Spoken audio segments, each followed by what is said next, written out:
वाशीमध्ये लाडकी बहीण योजनेच्या समर्थनार्थ राष्ट्रवादी अजित पवार गटाच्या महिला पदाधिकाऱ्यांनी स्वाक्षरी मोहीम राबवली आहे।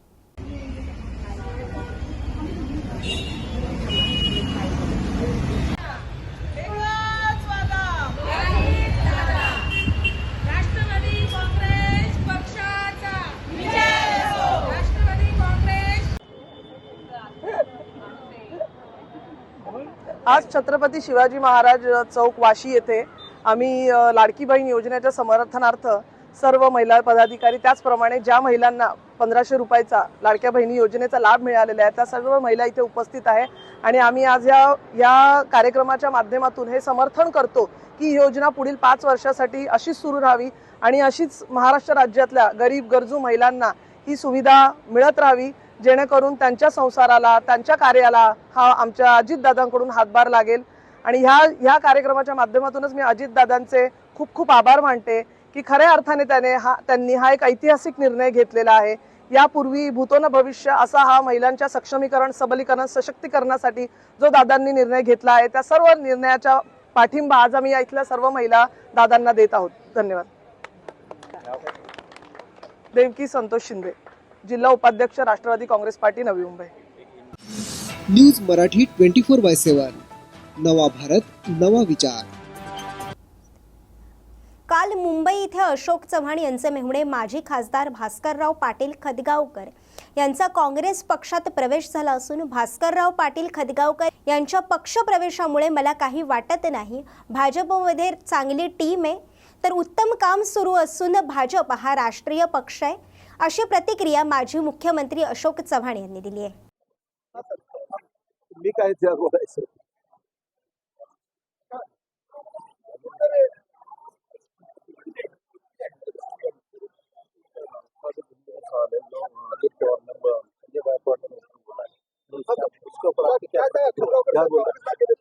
कोई भी बात करना चाहिए तो वो उस हिसाब से करना चाहिए, दुख न लगे। वो तो बात सही है ना, राजनीति में बदलाव होते रहते हैं, सिचुएशन बदलते रहती है और किसी के बारे में व्यक्तिगत बोलना उचित नहीं है। ये बात तो सही है।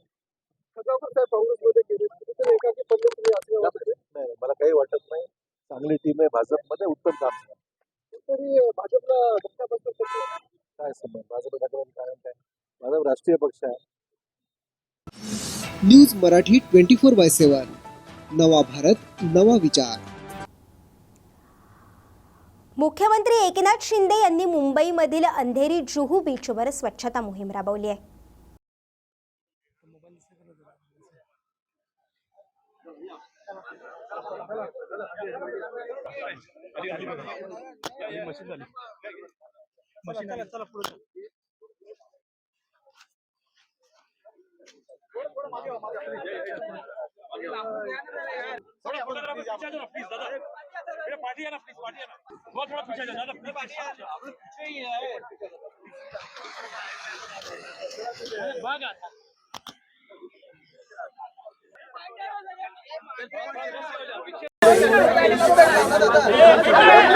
स्वच्छता दिवस आज आहे। मी सगळ्यांना शुभेच्छा देतो। आज आमचे महामहिम राज्यपाल CP राधाकृष्णनजी आहेत, केंद्रीय पर्यावरण आणि वन मंत्री भूपेंद्र उपाध्यायजी आहेत, आमचे दोन्ही पालकमंत्री आहेत, खासदार, आमदार सर्वजण आहेत आणि सर्व NGO जे आहेत हे याच्यामध्ये सहभागी झालेत। आणि हा जुहूचा जो समुद्र किनारा आहे हा आपण पाहतोय की अतिशय स्वच्छ रस्ते, गाव, शहरं स्वच्छ करतो तसे समुद्र किनारे देखील स्वच्छ ठेवणं ही देखील आरोग्याच्या दृष्टीने आणि निसर्गाच्या दृष्टीने अतिशय आपल्या सगळ्यांचीच जबाबदारी आहे। आणि म्हणून स्वच्छ भारत अभियान आदरणीय प्रधानमंत्री मोदी साहेबांनी 2014ला सुरू केलं आणि आपण 10 वर्षात बघतोय की त्याचा इफेक्ट किती आहे, अवेअरनेस किती आहे, लोकांमध्ये जागृती किती आहे। आणि म्हणून सगळे लोक आज नागरिक या स्वच्छता अभियानामध्ये एकत्र येतात आणि आज खऱ्या अर्थाने इंटरनॅशनल कोस्टल क्लीनअप डे आहे आणि त्यासाठी केंद्रीय मंत्री भूपेंद्र यादवजी स्वतः इथे आलेत। मी त्यांचं महाराष्ट्र सरकारच्या वतीने स्वागत करतो, कारण केंद्र सरकारने जे स्वच्छ भारत अभियान मिशन सुरू केलं आणि त्याचप्रमाणे आपण जे काल परवाच्या दिवशी 17 तारखेपासून अभियान सुरू केलं ते 2 ऑक्टोबरपर्यंत महात्मा गांधी जयंतीपर्यंत हे अभियान सुरू राहील. परंतु त्याचबरोबर आपण हे अभियान फक्त 15 दिवसापुरतं मर्यादित नाही, तर हा कायमस्वरूपी हे अभियान जे आहे स्वच्छ अभियान सुरू आहे. आणि खऱ्या अर्थाने स्वभाव आणि संस्कार स्वच्छ अभियान याला नाव दिलेलं आहे. खरं माणसाचं स्वभाव आणि संस्कार देखील स्वच्छ असले पाहिजेत, कारण आपल्या देशाला पुढे नेण्याचं काम आदरणीय प्रधानमंत्री मोदीजी करतात विकासाच्या दृष्टीने आणि स्वच्छतेच्या दृष्टीने देखील आपण नागरिकांनी सजग असलं पाहिजे, जागृत असलं पाहिजे. सिंगल यूज प्लॅस्टिक जे आहे ते पूर्णपणे या ठिकाणी बंद झालेलं आहे, त्याच्यावर राज्य सरकार कारवाई करते. आणि आज कितीतरी NGO आपण पाहिले की ते NGO समुद्रकिनारे आज आपल्याला 720 किलोमीटरचा समुद्रकिनारा लाभलेला आहे. काही देश तर समुद्रकिनाऱ्याच्या पर्यटनावर चालतात आणि म्हणून पर्यटनासाठी हे सगळे समुद्रकिनारे स्वच्छ असले पाहिजेत. आणि म्हणून हे आजचं हे जागतिक स्वच्छ समुद्रकिनारे हे अभियान जे आहे त्याला मी खूप खूप शुभेच्छा देतो. मुलांनी देखील कॉम्पिटिशनमध्ये भाग घेतला आहे, आज चांगली चित्र काढली आहेत. कारण आपला समुद्रकिनारा स्वच्छ कसा ठेवायचा, लोकांमध्ये जनजागृती कशी आणायची, यासाठी आपण या ठिकाणी एकत्र आलो आहे. आणि त्याचबरोबर आज मी एवढंच सांगेन की जो बीच कॉम्बर आज मी होतो, भूपेंद्र यादवजी आणि आमचे राज्यपाल महोदय. आता बीच कॉम्बर हा आपल्या वाळूमधल्या कचरा असेल, दगडविटा असतील, बॉटल्स असतील, प्लॅस्टिक असेल, हे सगळं काढण्यासाठी, स्वच्छ करण्यासाठी आहे. आता कोणीतरी म्हणेल की ट्रॅक्टर चालवला, हा ट्रॅक्टर नाही आहे म्हणून आधीच सांगतो तुम्हाला की हा बीच कॉम्बर आहे. आणि तो बीच कॉम्बरमुळे हे प्रदूषण महामंडळाने किती बीच कॉम्बर दिले आहेत, आपण 14 बीच कॉम्बर दिलेले आहेत.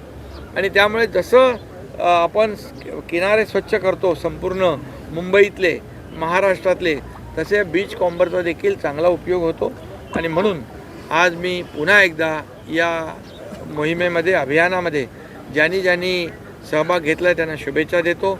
आणि संस्कार आणि स्वभाव हे देखील सगळ्यांनी स्वच्छ ठेवावे. आता गणपती बाप्पा झालेला आहे, सगळ्यांना सुबुद्धी सद्बुद्धी गणपती बाप्पाने द्यावी अशा प्रकारची अपेक्षा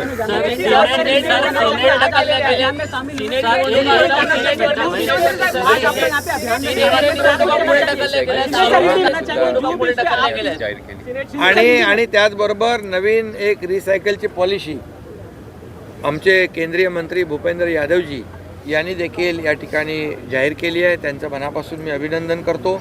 आज इस international coastal clean up day के अवसर पर मैं बहुत बहुत शुभकामनाएं सबको देता हूं। जैसे 17 तारीख से स्वच्छता ही सेवा है, ये अभियान शुरू हुआ, 2 अक्टूबर तक शुरू रहेगा, लेकिन सिर्फ 15 दिन का ये अभियान नहीं, ये कंटिन्यूस चलने वाला अभियान है।